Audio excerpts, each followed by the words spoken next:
നിങ്ങളുടെ favourite shows ഇനി ഒരിക്കലും മിസ്സാവില്ല. ഇപ്പോൾ C5 കാണും നിങ്ങളുടെ ഫേവറേറ്റ് ഷോസ് തികച്ചും സൗജന്യമായി. അമ്മയുടെ ഉഴപ്പൻ മട്ടിലുള്ള ഈ സമീപനം അവസാനിപ്പിക്കണം. അത് കമ്പനിക്ക് ദോഷം ചെയ്യും. പാർവതി, നീ എന്നെ പഠിപ്പിക്കാനൊന്നും നിൽക്കണ്ട. എനിക്കറിയാം എന്ത് വേണോന്ന്. അമ്മയുടെ അറിവിന്റെ കൂടുതൽ കൊണ്ടാവും കമ്പനി ഇപ്പൊ ഈ അവസ്ഥയിലെത്തിയത്. കമ്പനി നഷ്ടത്തിലാണ് നീങ്ങുന്നത് എന്നുള്ള വസ്തുത നിഷേധിക്കാനാവില്ലല്ലോ. ഈ അവസ്ഥയില് തൊഴിലാളികൾ വെറുതെ ഇരിക്കും തോന്നുന്നുണ്ടോ? അവരോട് എന്തു മറുപടിയാ പറയാൻ പോകുന്നത്? തൊഴിലാളികൾ ഒരു പ്രശ്നം ഉണ്ടാക്കില്ല.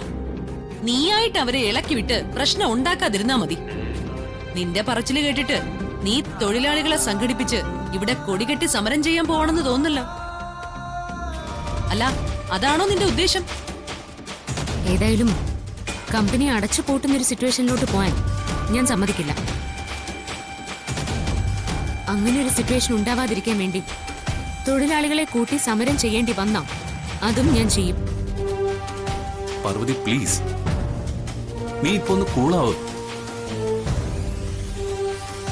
ഇപ്പൊ നമ്മൾ ഇങ്ങനെ തർക്കിച്ചിട്ടോ പരസ്പരം പഴിച്ചാരിയിട്ടോ ഒരു കാര്യമില്ല. ഈ അവസരത്തിൽ നമ്മൾ അമ്മയോടൊപ്പം നിൽക്കണം. അമ്മയ്ക്ക് പിന്തുണ കൊടുക്കണം. ഇപ്പോഴത്തെ സിറ്റുവേഷനിൽ കമ്പനിയുടെ ഉത്തരവാദിത്തം അമ്മയ്ക്ക് കൃത്യമായി നിർവഹിക്കാൻ സാധിക്കുന്നില്ല എന്ന് വേണം മനസ്സിലാക്കാൻ. ഈ ഉത്തരവാദിത്വം അമ്മയ്ക്ക് വലിയൊരു ഭാരമായി മാറിയിരിക്കുകയാണെന്ന് തോന്നുന്നു. ആ ഭാരം ലഘൂകരിക്കാൻ നമ്മൾ അമ്മയെ ഹെൽപ്പ് ചെയ്യണം. അല്ലമ്മേ, പുതിയതായി ഒരു കമ്പനി സെക്രട്ടറിയെ വിനയ് നിയോഗിച്ചിട്ടുണ്ടല്ലോ. ആ കമ്പനി സെക്രട്ടറി എന്താ അവിടെ ചെയ്യുന്നത്?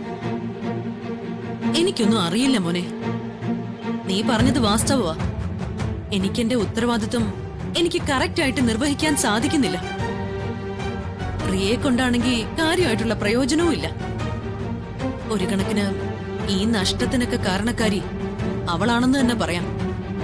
ആ മോനെ, മോനൊരു കാര്യം ചെയ്യാം. ഇവിടുത്തെ അക്കൗണ്ട്സ് ഒക്കെ ഒന്ന് വെരിഫൈ ചെയ്യാം. എന്നിട്ട് ഇനി നമുക്ക് എന്ത് ചെയ്യാൻ പറ്റുമെന്ന് ഒരു ഐഡിയ ഉണ്ടാക്കാം. ഞാൻ അതിനനുസരിച്ച് നീങ്ങാം. ആ ഫയലുകളൊക്കെ എന്റെ ക്യാബിനിൽ കൊണ്ടുവച്ചിട്ടുണ്ട്. നീ പോയി അതെടുത്ത് പരിശോധിക്ക. ശരിയമ്മേ, ഞാനൊന്ന് നോക്കട്ടെ. പാർവതി, ഞാനതൊന്ന് പരിശോധിച്ചിട്ട് വരാം.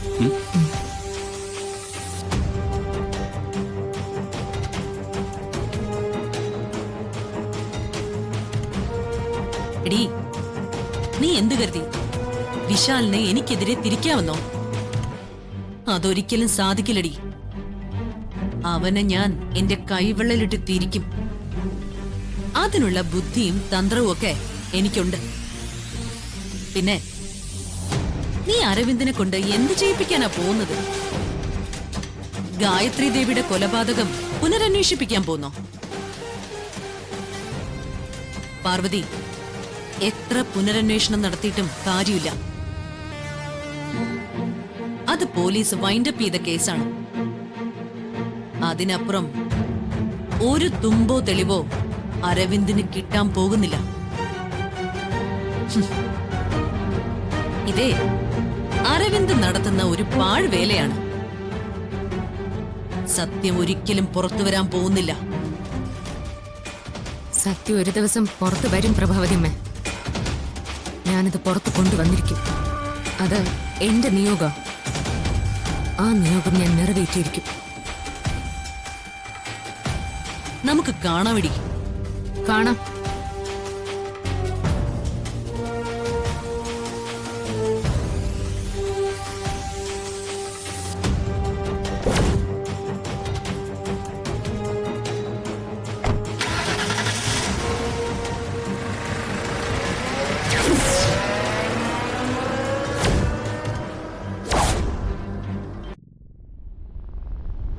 വിനയ്,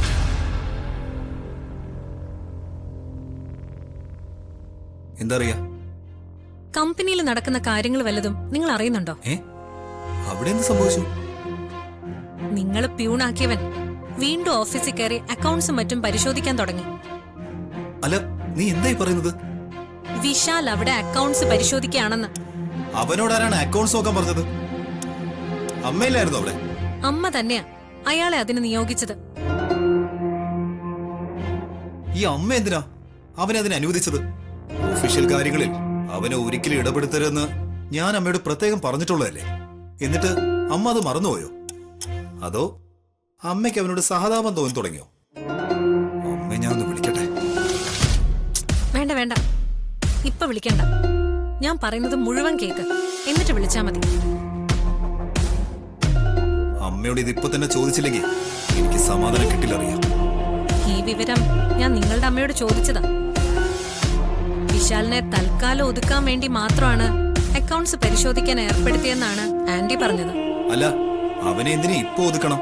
അതിന് മാത്രം അവൻ എന്ത് പ്രശ്നമാണ് ഉണ്ടാക്കിയത്?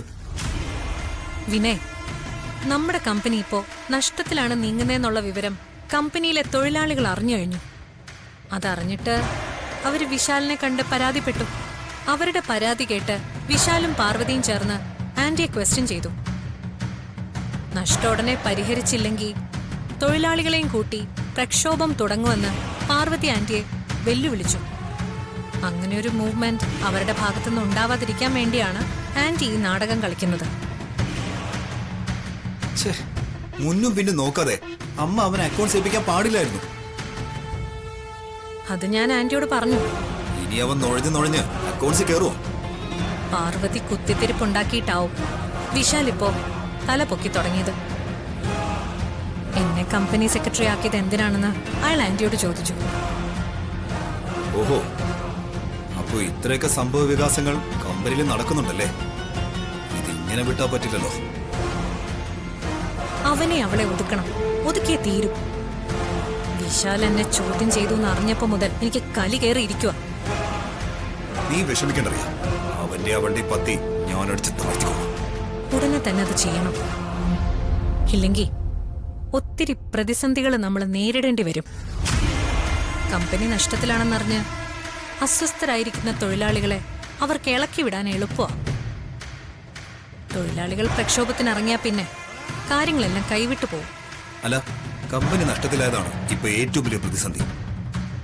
അതെ, ഞാൻ തുറന്നു ചോദിക്കാണ്, ഷെയർ മാർക്കറ്റിലെ ശക്തമായൊരു തിരിച്ചുവരവിന് ഇനി നമുക്ക് സാധിക്കുമോ? എന്താ വിനയ്, എന്നെ വിശ്വാസമില്ലേ? ഇത് വിശ്വാസത്തിന്റെ പ്രശ്നമല്ല. ബിസിനസ് ലാഭകരമാക്കുമെന്ന് നീ തന്നെ ഉറപ്പ് നൽകിയതാണ്. അതിപ്പോ തെറ്റിയിരിക്കുക. അതുകൊണ്ടാണ് ഞാൻ ചോദിക്കുന്നത്. ഞാൻ പറഞ്ഞില്ലേ, കുറച്ചു ദിവസം കൂടെ കാത്തിരിക്കണം. മെല്ലെ മെല്ലെ മാത്രമേ നമുക്ക് മാർക്കറ്റ് നേടാൻ സാധിക്കൂ. അല്ല, എത്ര ദിവസം കാത്തിരിക്കണം? അതിനുള്ള ഉത്തരം പറഞ്ഞതാ. അതെനിക്ക് ഇപ്പൊ പറയാൻ പറ്റില്ല. കാത്തിരിക്കണം, അത്രേ ഉള്ളൂ.